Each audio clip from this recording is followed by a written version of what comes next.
notice it the moment I step through my parents' front door. Something's off. The air feels charged, like the stillness before a thunderstorm. Mom's smile stretches too wide as she takes my coat. Dad's handshake a touch too firm. My sister Autumn practically vibrates with excitement, her eyes darting between our parents with that conspiratorial gleam I've known since childhood.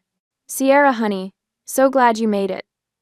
Mom guides me toward the dining room where Sunday dinner awaits, her hand pressing against my back with unusual insistence. The table looks perfect, of course. Mom's best china, the crystal glasses that only appear for special occasions, a centerpiece of fresh flowers. Whatever this is, they've planned it carefully. I take my usual seat across from Autumn, whose smile reminds me of when she was 8 and knew I was about to step on the whoopee cushion she'd hidden under my chair cushion. Dad carves the roast beef with practiced precision, while Mom distributes mashed potatoes, green beans, and those Parker House rolls I've loved since childhood. That's when I spot it. A manila folder tucked beside Dad's plate, its corner peeking out from under his napkin. My stomach tightens. "How's the clinic?" Mom asks, her voice artificially bright. "Still working those crazy hours?" "Business is good." I keep my answer simple, watching Dad's eyes flicker toward the folder. "We've increased our patient load by 20% this quarter." Autumn snorts softly. "All those patients, but such a tiny waiting room. Someone should really upgrade your office management." The pieces click together in my mind. A puzzle I wish I couldn't solve.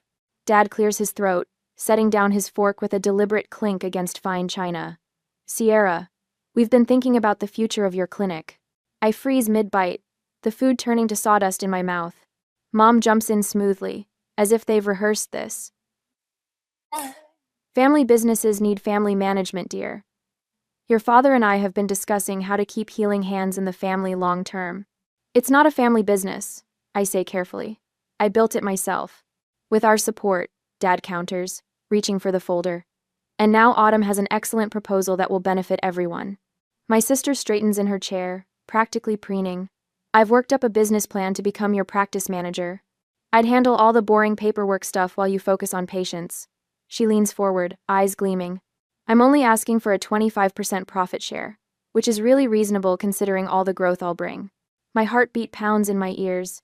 This isn't a casual Sunday dinner, it's an ambush. Memories flood back unbidden. Double shifts at the hospital cafeteria during physical therapy school, sending money home to help Autumn through her freshman year of college while I ate ramen in a one-room apartment with furniture rescued from curbsides. Midnight study sessions after 14-hour clinical rotations. The $187,000 in student loans that still drain my checking account each month. "I already have a clinic manager," I say, surprised by the steadiness in my voice. Mom waves her hand dismissively. "But Autumn is the real people person. Remember how she charmed Dr. Wilson at your clinic opening? He barely noticed you were there." I remember. Just like I remember Dad dismissing my academic honors at graduation. Book smarts don't build practices. Sierra while photographing Autumn in my cap and gown. I remember Autumn's temporary help at the front desk last summer that resulted in unauthorized discounts to her sorority sisters. The weeks I spent apologizing to patients after her scheduling mix-ups left some waiting hours and others turned away entirely. "May I see what you've prepared?" I ask, nodding toward the folder. Dad slides it across the table with a satisfied smile. "It's already been drawn up by my attorney. Just needs your signature." I can start tomorrow." Autumn claps her hands together. "I already have ideas for redecorating your office." I take a deliberate sip of water, then set the glass down precisely on its coaster. With slow, measured movements, I reach for my own briefcase, resting beside my chair. "Before we discuss this further," I say, "there's something you should see." In the weighted silence that follows, I unlock my briefcase with a click that echoes like a gunshot. My father's confident smile falters as I withdraw a leather portfolio, the expensive one I splurged on after landing the contract with Denver Sports Medicine, a silent reminder of successes achieved without their help. "What's this?" Dad's voice holds the faint tremor of a man unaccustomed to surprises. Mom glances nervously between her husband and Autumn, her fingers fidgeting with her napkin. Autumn's smile, so triumphant moments ago, begins to wilt around the edges as I carefully arrange my documents on the table, aligning them with the precision I bring to patient treatment plans. 3 weeks ago, I signed a management services agreement with Colorado Healthcare Partners, I tap the top page where their corporate logo sprawls across the letterhead. They're managing all administrative aspects of Healing Hands going forward. Dad reaches for the papers, his brow furrowed. You can't make decisions like this without consulting family. Actually, I can. I slide another document toward him. I've highlighted section 4.3 for your convenience. No family members may be employed in management positions without unanimous board approval. The board consists of myself and 2 partners from CHP. Askin my aided by Delatine and by Briefhim. Autumn's face flushes crimson. You did this on purpose. I made a business decision. I maintain eye contact with my sister, refusing to look away first. One based on previous experience. From my portfolio, I extract a folder containing patient complaint forms, all meticulously organized by date. These are from last summer when you worked at the clinic. I don't need to open it, the thickness speaks volumes. 15 scheduling errors resulting in double-booked treatment rooms. 23 unauthorized discounts, including 8 to your sorority sisters. 31 billing code errors that nearly triggered an insurance audit. Mom reaches across the table, her fingers stopping just short of touching mine. Sierra, honey, everyone makes mistakes when they're learning. These weren't learning mistakes. I stand slowly, finding unexpected power in towering over my seated family. These were careless mistakes made by someone who thought rules didn't apply to her. I withdraw another document, this one created by my accountant. This itemizes the $42,000 in free treatments provided to this family over the past 3 years. Dad's rotator cuff rehabilitation, Mom's plantar fasciitis, Autumn's sports massages before her beach vacations. The stunned silence feels like vindication. Their expressions shift from entitled certainty to uncomfortable shock. While I covered your healthcare needs, I was eating ramen noodles to make my student loan payments. I worked double shifts at the hospital cafeteria to help fund Autumn's freshman year. When you said you couldn't afford both our educations simultaneously, I lock eyes with my father. I slept on treatment tables when I couldn't afford both rent and malpractice insurance. My phone buzzes with a text. I glance down to see my clinic manager's message. Did you tell them yet? The timing couldn't be better, a reminder that I'm not alone anymore. My staff witnessed Autumn's summer of chaos, staying late to fix her mistakes while she posted Instagram photos from rooftop happy hours. They know the truth behind the Bennett family dynamics. My mentor warned me years ago that family and business mix like oil and water, I say, remembering Dr. Winter's concerned expression when she caught me crying in the supply closet after Dad missed my clinic's grand opening. I should have listened sooner. I gather my documents with deliberate precision, sliding them back into my portfolio in the exact order they'll be needed if this conversation escalates further. The methodical movement calms me, just like when I organize treatment supplies before a difficult patient session. We can negotiate. Dad's voice has lost its authoritative edge, replaced by the tone he uses when a business deal starts slipping away. 20% instead of 25%, a trial period. I close my portfolio with a snap. My clinic isn't your piggy bank, it's my career. Mom's hand flies to her throat, a dramatic gesture she's perfected over years of family conflicts.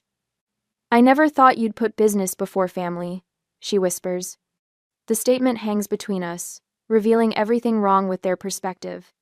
In their minds, my success exists to benefit them. My clinic represents not my achievement but their opportunity. I'm not putting business before family. I reply, my voice steadier than I feel inside. I'm putting boundaries before exploitation. Autumn pushes back from the table, her chair scraping against the hardwood floor. You've always been so dramatic, Sierra. Acting like you did everything yourself when we've always supported you. Supported me? I raise an eyebrow. When exactly? Was it during my graduation when Dad was taking photos of you in my cap and gown? Or when Mom told Dr. Wilson I was just the medical person at my own clinic opening?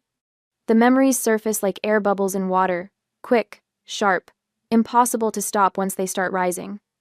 Remember my 12th birthday when I got a card while Autumn received a new bicycle? Or my high school valedictorian ceremony where no family members attended because Autumn had a cold? I zip my briefcase closed. Your support has always been conspicuously absent when it mattered. Dad stands now too, his height no longer intimidating as it was throughout my childhood. You've changed, Sierra. Success has made you cold. No. I meet his gaze without flinching. Success has made me visible, and you don't know what to do with a daughter you can't ignore. I lift my briefcase from the chair, surprised by how light it feels compared to the weight I've carried for years. For the first time since entering their house, I take a deep breath that doesn't hurt my chest. I'll see myself out. I turn toward the door, then pause. Oh, and starting next month, family treatments will be billed at standard rates. Our charity program is reserved for patients who can't afford care, not those who simply prefer not to pay. Behind me, I hear my mother's shocked intake of breath, my father's muttered curse, and Autumn's theatrical sob. But for once, their reactions don't pull me back into the familiar dance of appeasement. I step out into the evening air, where my phone buzzes with another message from my clinic manager. We're all here for you. And for the first time in my life, I truly believe it. That night at my apartment, memories flashbacked. My 12th birthday falls on a Tuesday in April, unremarkable except for the math test I aced, and the single card propped against my cereal bowl that morning. 2 weeks later, Autumn turns 10 and receives a gleaming teal bicycle with streamers on the handlebars and a wicker basket for collecting neighborhood treasures. I watch from our front porch as she circles the driveway, our parents clapping with each wobbly lap. "Sierra, take a picture of your sister?" Dad calls, tossing me his camera. This is a milestone. I angle the viewfinder to capture Autumn's beaming face, her hair catching sunlight as Dad steadies the bike seat. Mom waves a handkerchief like she's sending off royalty. "Remember when I got my first bike?" I ask later, helping Mom with dishes while birthday cake crumbs still dot the kitchen table. She pauses, sponge suspended. "You were a practical child, Sierra. You always wanted books instead." But I hadn't. I'd circled bikes in catalogs for 3 years running. High school graduation brings academic honors, valedictorian, science medal, full academic scholarship to Colorado State. The auditorium buzzes with proud parents clutching bouquets and cameras. Mine arrives 7 minutes after my speech, slipping into back row seats as I return to mine. Traffic was terrible. Mom whispers when they find me afterward, empty-handed. "But we're here for Autumn's dance recital tonight. You're coming, right?" The pattern repeats through college. My dean's list certificates arrive by mail at our family home, while I work double shifts at the hospital cafeteria. The envelopes remain sealed on the kitchen counter for weeks. When physical therapy school graduation finally arrives, I stand alone after the ceremony until Autumn waves from across the quad. "There you are." She grabs my mortarboard. "Dad wants pictures of me in this. You don't mind, right?" For 20 minutes, I watch my parents photograph my sister wearing my hard-earned cap, their backs to my honors cords and the diploma case clutched in my hands. "Book smarts don't build practices, Sierra," Dad says later, returning my cap without meeting my eyes. 4 years after graduation, I'm hunched over my laptop at midnight, the clinic dark except for my office light. Loan statements glare from the screen, $187,000 remaining, the monthly payments larger than my rent. Meanwhile, I've just transferred $1,200 to Autumn for her temporary housing crisis following her 4th job change in 2 years. My own apartment remains furnished with roadside rescues, a coffee table with uneven legs, a sofa that smells faintly of previous owners no matter how much I clean it. The sound of my stomach growling echoes in the empty clinic. The bank manager's voice still rings in my ears from that morning's appointment. "Without a cosigner or additional collateral, Miss Bennett, we simply can't approve this business expansion loan." I'd nodded politely, tucking the rejection letter beside the others in my bag. Not mentioning that my parents had refused to co-sign but had purchased Autumn a new car the previous month because she needs reliable transportation for interviews. The treatment table becomes my bed that night. I curl onto the paper-covered vinyl, wrapping myself in a patient blanket after 16 hours of back-to-back appointments followed by insurance paperwork. The cleaning crew finds me there at 5 a.m., still clutching spreadsheets. 6 months later, when Healing Hands Physical Therapy finally opens in its own space, not just a rented room in someone else's clinic, my parents stop by for 15 minutes between Autumn's bridal shower and their dinner reservation. "It's nice," Mom says, glancing at her watch, "like a real doctor's office." Dad peers at my framed credentials. "Just remember, it's always about the people, not the degrees." They leave before the small reception begins, missing the champagne toast from my 3-person staff and the ribbon-cutting photo for the local business journal. The summer Autumn decides to help out at the front desk becomes a professional nightmare. Her sorority sisters receive unauthorized discounts while regular patients find their appointments rescheduled or canceled entirely. Insurance forms pile up unprocessed until late night hours, when I discover them stuffed into desk drawers. They were so boring. Autumn explains when confronted. Besides, they're just old people with Medicare. They don't have anywhere important to be. After she leaves, I spend weeks making personal calls to every affected patient, rebuilding trust one apology at a time. The turning point comes unexpectedly during a meeting with Blue Shield's regional provider representative. The stern-faced woman across my desk has rejected our previous 3 claims submissions. Miss Bennett, your documentation simply doesn't meet our standards for... I slide a folder across the desk, interrupting her practiced rejection. These are revised protocols I developed, specifically addressing your guidelines. I've cross-referenced each treatment code with your latest manual. Her eyebrows rise as she flips through meticulously annotated pages. You did this yourself? Every night for 3 weeks. Her assessment is blunt. Most providers just argue or give up. 3 days later, the insurance company approves our entire claims backlog. Within months, physician referrals increase as word spreads about our exceptional documentation and outcomes. The first profitable month arrives after 2 grueling years. I stare at the accounting software late one night, verifying the numbers 3 times before allowing myself to believe them.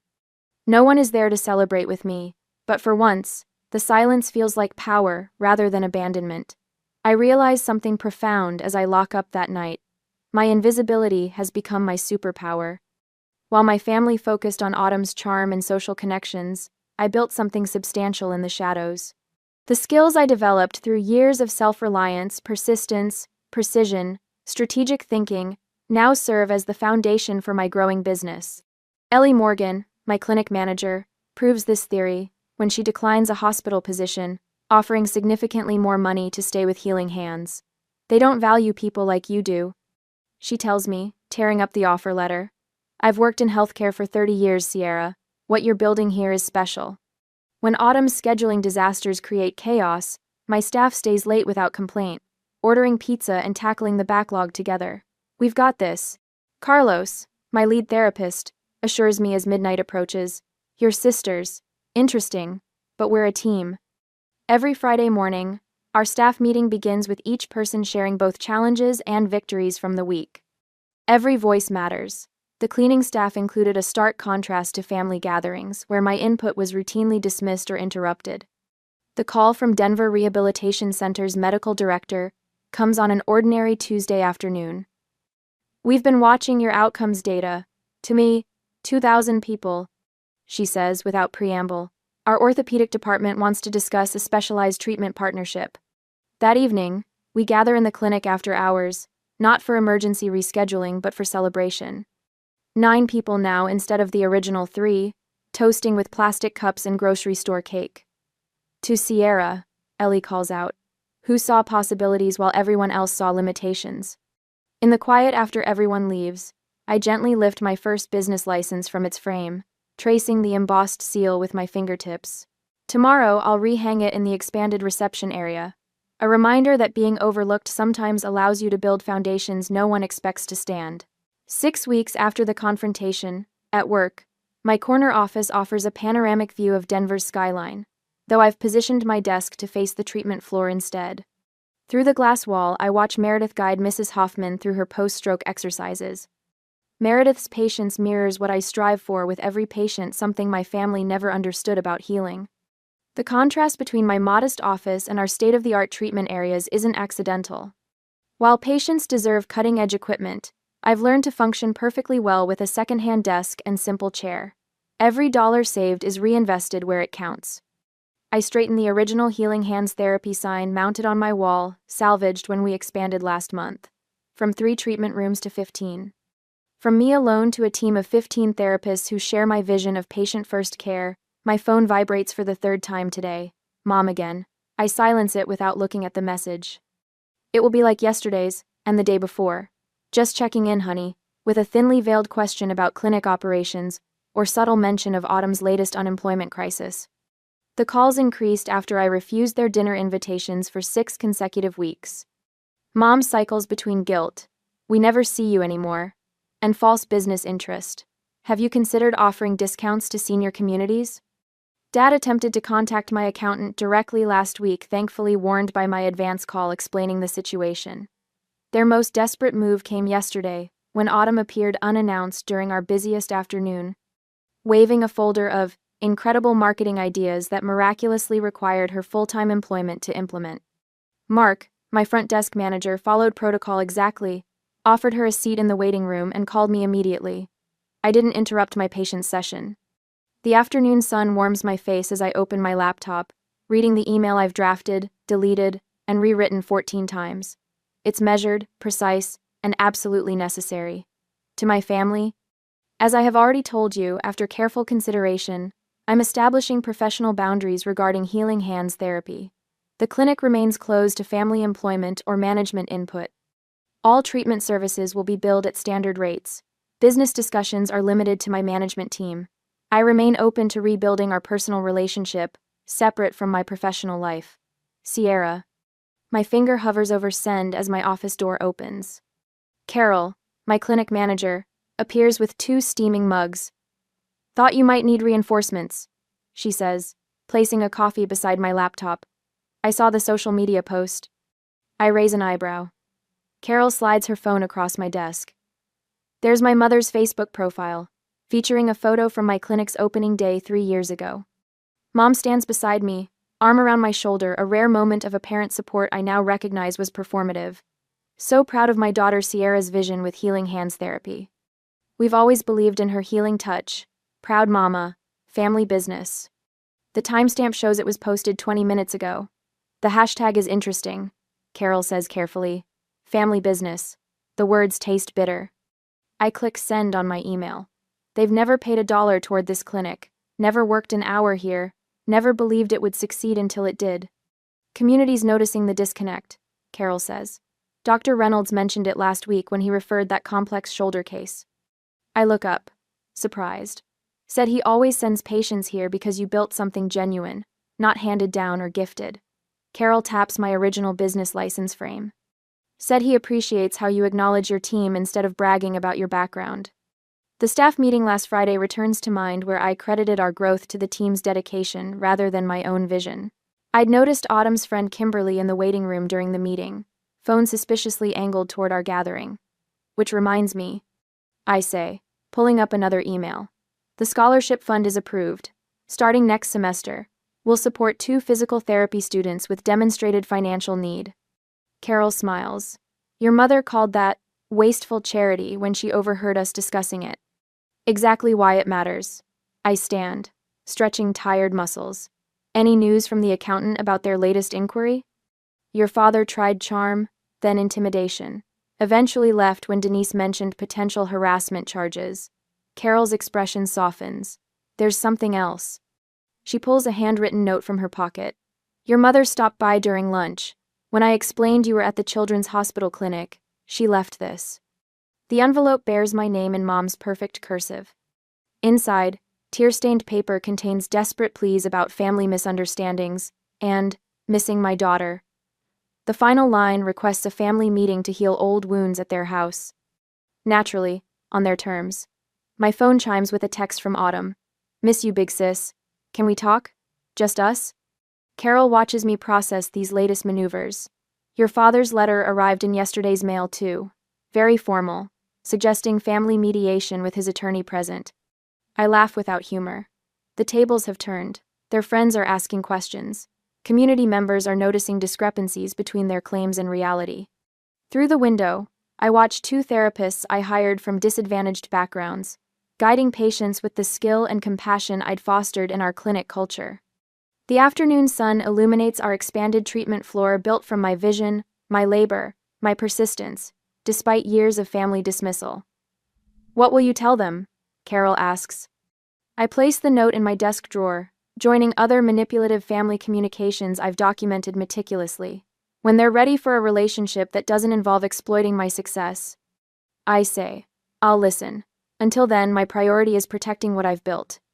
In the waiting room beyond my office, I notice a familiar face, one of Autumn's sorority sisters who received unauthorized discounts last year. Today, she waits patiently, insurance card in hand, respect in her expression where entitlement once lived. The facade is crumbling, Finally. 2 weeks later, the morning air carries the scent of fresh coffee and possibility as I arrive at Cornerstone Cafe 20 minutes early. My chosen battlefield-neutral territory, with just enough ambient noise for privacy without isolation. I select a corner table with clear sightlines to both entrances and settle into the chair facing the door. Old habits from years of watching for their approval. I arrange my leather portfolio precisely in front of me, its weight reassuring. Inside rests every text, email, and financial record documenting our entangled history. Evidence collected not with malice, but with the same methodical care I apply to patient treatment plans. Can I get you something while you wait? The barista approaches with a genuine smile, notepad ready. Just black coffee, thank you. My voice sounds steadier than I feel. The ceramic mug arrives moments later, steam rising like the tension in my chest.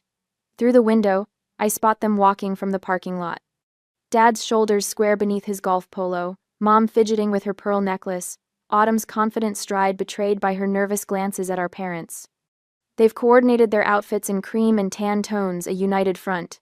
The bell above the door chimes as they enter. The moment they spot me, their expressions shift subtly. Dad's jaw tightens. Mom's smile freezes. Autumn's eyes narrow at the portfolio before me. Sierra, honey. Mom reaches to hug me, but I remain seated, forcing her to awkwardly pat my shoulder instead. This is cozy. We would have preferred dinner at home, Dad says, settling into the chair opposite mine. Family matters should be discussed privately. This isn't just a family matter. I tap my finger on the portfolio. This concerns my business. Autumn slides into the chair beside Dad, her perfume overwhelming the coffee aroma. We brought muffins from that bakery you like. She pushes a paper bag toward me that I don't touch. A waitress appears, takes their order, and disappears with practiced efficiency. The moment she's gone, Dad leans forward, hands clasped on the table. Blood is thicker than water, Sierra. His voice drops to that authoritative tone he used when I missed curfew at 17. Family stands together, especially in business. Mom reaches across to squeeze my wrist. We've always been proud of you, sweetie. Always. Your father and I tell everyone about our brilliant daughter, the doctor. Physical therapist, I correct automatically.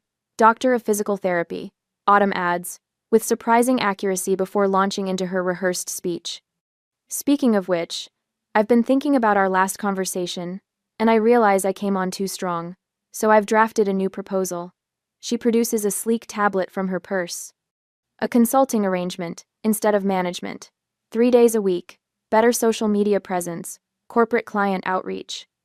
I take a deliberate sip of coffee, letting the bitter warmth fortify me. Before we discuss any proposals, there's something you should know. The Hendersons asked me an interesting question at their anniversary party last weekend. The mention of our family friends causes all three to stiffen.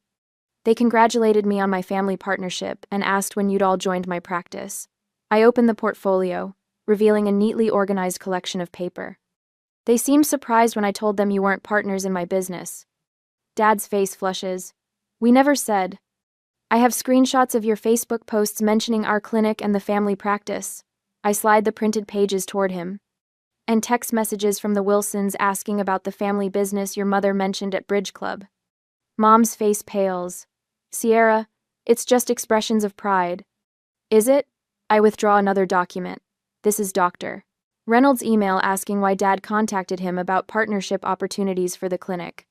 The silence stretches between us, punctuated only by the hiss of the espresso machine and murmured conversations from nearby tables. You've been watching us. Autumn's voice carries a note of betrayal, as if I'm the one who violated trust. I've been paying attention.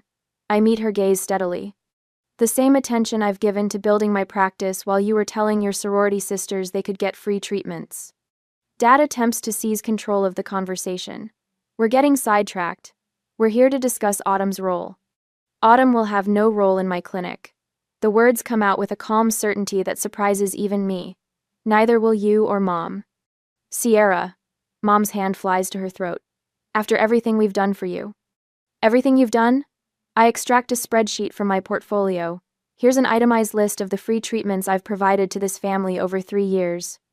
Market value, $42,735. Here are the loans I gave Autumn during my first 2 years of practice when I could barely make rent. $16,450, still unpaid. Autumn's face contorts. You said those were gifts. I said we'd figure it out later. It's later. Dad's businessman mask slips for the first time. You can't possibly expect repayment after all you've what? I cut him off, voice level but firm. After you missed my doctoral hooding ceremony for Autumn's sorority fundraiser? After you told Dr. Wilson, I was playing at business until I found a husband? After you dismissed my clinic opening as just another job? I place my palms flat on the table, steadying myself. These are my terms for any future relationship.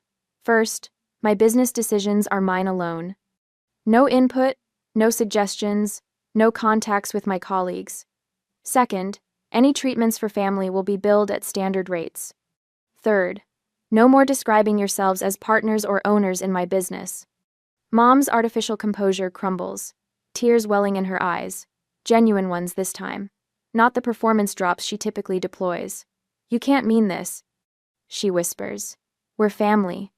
Family respects boundaries, I answer. Family celebrates achievements instead of trying to claim them. Dad's face darkens with frustration. This is absurd. We never thought you'd actually succeed on your own. We were trying to help secure your future. The truth slips out so easily, so naturally, that he doesn't even seem to realize what he's admitted. After all these years, all my work, all my sacrifices, they never believed in me. Autumn's carefully constructed mask falls completely. It's not fair, she hisses. You get everything. The respect, the fancy title, the business. What about me? I'm stuck in a cubicle while you play hero in your precious clinic. There it is, the raw envy beneath the manipulation, the resentment beneath the charm. I close my portfolio with a decisive snap and stand. I built everything I have while supporting this family emotionally and financially. I'm not playing at anything. And I'm done being invisible. Cack. I leave exact change for my coffee on the table and walk away. Behind me, I hear Mom's quiet sobs, Dad's harsh whisper to Autumn, the scraping of chairs. But I don't look back. For the first time in my life, I'm moving forward without checking if they approve. The weight of their expectations falls from my shoulders with each step, and I walk into the sunlight standing taller than when I arrived. I stand at the picture window of my expanded clinic, watching the afternoon light paint golden highlights across the Denver skyline. 1 year has passed since that fateful Sunday dinner, and the view before me mirrors the transformation within. Dr. Bennett, your 3 o'clock is ready. Melissa, my lead therapist, appears at my side, clipboard in hand. It's Mrs. Abernathy's final session. Perfect timing. I smile, genuine warmth spreading through my chest. The waiting room bustles with activity, a stark contrast to the cramped space where I began. Now, patients sit in comfortable chairs beneath framed community service awards that have joined my original business license on the wall. The waiting list for new patients stretches 2 months out, a testament to the reputation we've built. Mrs. Abernathy, an elderly woman with bright eyes and a spine curved from decades of hard work, beams as I enter the treatment room. There she is. She announces to no one in particular. The miracle worker herself. I laugh, setting her chart aside. The miracle was your dedication to the home exercises. Nonsense. She waves a weathered hand. My grandson says you're the best in Denver. And that boy researches everything. As I guide Mrs. Abernathy through her final stretches, I catch my reflection in the treatment room mirror. The tight shoulders and defensive posture that once characterized my stance have softened. I stand taller now, grounded in my worth. Later, I welcome 3 new graduates to my mentorship program. They gather around the conference table, eyes bright with the same determination that once fueled my midnight study sessions. The most important thing I can teach you isn't a technique, I tell them, perching on the edge of the table. It's knowing your value. In this profession, you'll give constantly. Make sure what you're giving is respected. After they leave, I review the latest figures for our pro bono program serving underserved patients. The initiative now comprises 15% of our practice, a percentage that would have terrified me last year but now fills me with purpose. My phone buzzes with a text from Leah, my closest friend and leader of our professional women's support group. Ready for tonight? Your turn to share. A flutter of nervousness dances through my stomach. Tonight marks the first time I'll publicly share my full journey, family struggles included. The thought both terrifies and liberates me. Before leaving, I check my personal email. Mom has sent photos of her volunteer work at the community garden, her third message this week, that doesn't demand anything from me. Small steps, but genuine ones. Dad's name remains absent from the sender list. Some wounds need more time than others. A separate email contains a job announcement from Autumn, her first position at a corporate office with no connection to my clinic.